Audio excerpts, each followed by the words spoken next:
I'm going to talk now about something that is really important fundamentally to how a business operates, and there are also links between how the business operates and what financial performance is achieved, and that's the whole question of the culture of the organisation, the culture of the company, the culture of the bank, the culture of the workplace where you are, for you to start to think about what is the predominant culture.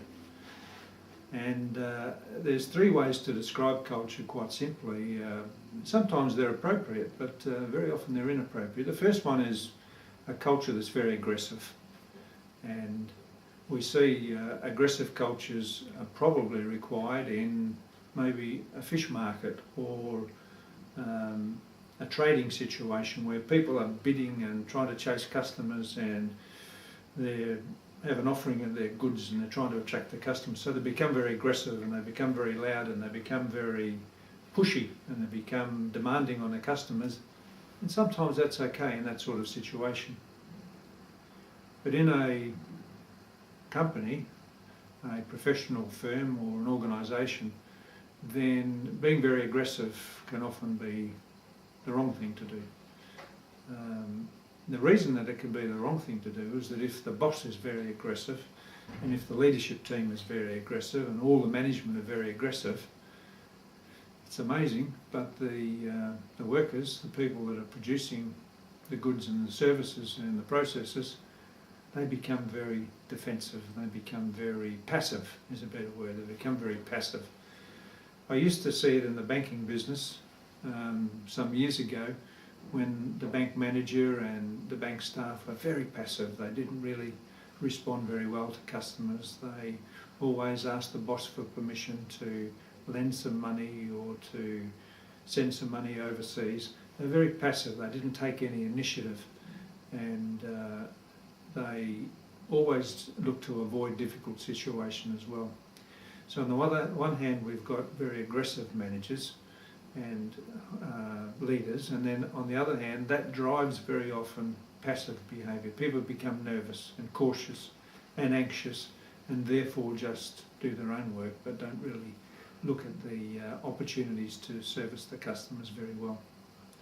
They don't even interact very well with their own team, so that's not a good feature. The culture that you really want to get into your organisation, the culture that really will improve the financial performance of the business, is what I would describe as a constructive culture. And the feature of a constructive culture, there are several features actually of a constructive culture, and it can be done over a period of some months, and sometimes it takes a little longer than that, but you need to have a plan to do it, is to move the culture to this constructive style. And the constructive style is all about people understanding exactly what their role is. They have very clear guidelines as to how to do their work and what is expected of them and what's required of them to finish the project or to service the client. So there is a culture there of achievement, I would call that, very clear about how they should act and behave to achieve.